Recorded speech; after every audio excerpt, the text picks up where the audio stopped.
आप लोगों से बात करते हुए घबराते हैं, आप क्राउडेड प्लेसेस पे जाना पसंद नहीं करते। आप जब ग्रुप में होते हैं, आप अपनी बोलने की बारी पे हकलाहट का शिकार हो जाते हैं।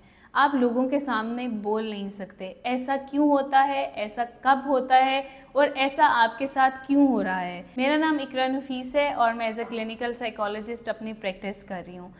इसको हम कहते हैं social anxiety. What is social anxiety? Social anxiety is a type of anxiety disorder. मैं आपके साथ अपने पेशेंट की स्टोरी शेयर करूंगी जिनको बहुत ज़्यादा सोशल एंजाइटी थी। उनका इंटरव्यू था लेकिन वो अपने इंटरव्यू में कामयाब नहीं हो सके ड्यू टू सोशल एंजाइटी।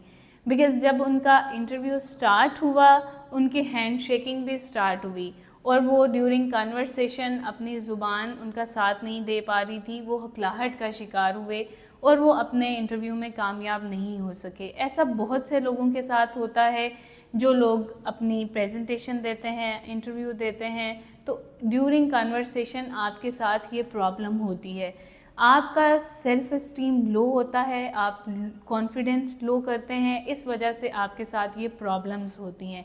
लेकिन हम इन मसलों को दूसरों से बताने से गुरेज कर रहे होते हैं कि लोग हमारा मजाक उड़ाएंगे। ऐसा नहीं होता। सोशल एंजाइटी के सिम्टम मैं आपके साथ शेयर करूंगी।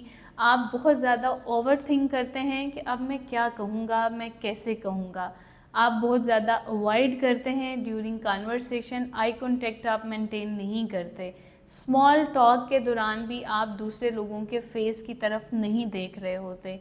आप अपने फ़ोन पे जस्ट टॉक कर रहे हैं तो आप कॉल करने से भी गुरेज कर रहे हैं। आप उनको एसएमएस के ज़रिए अपना जो है मैसेज कन्वे कर रहे हैं। आपकी हार्ट बीट बहुत ज़्यादा तेज़ हो जाती है जब आपकी बोलने की बारी आती है। आप अपनी छोटी छोटी मीटिंग्स को स्किप कर रहे हैं। आप लोगों से मिलने से भी गुरेज कर रहे हैं।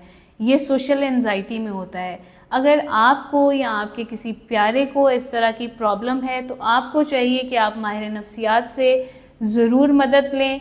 इस तरह से आप अपनी लाइफ की प्रॉब्लम्स को ज़्यादा ना बढ़ाएं। आपको चाहिए कि आप इस चीज़ से निकलने के लिए किसी माहिर नफ्सियात की मदद ज़रूर लें। Thank you. Stay tune. Allah.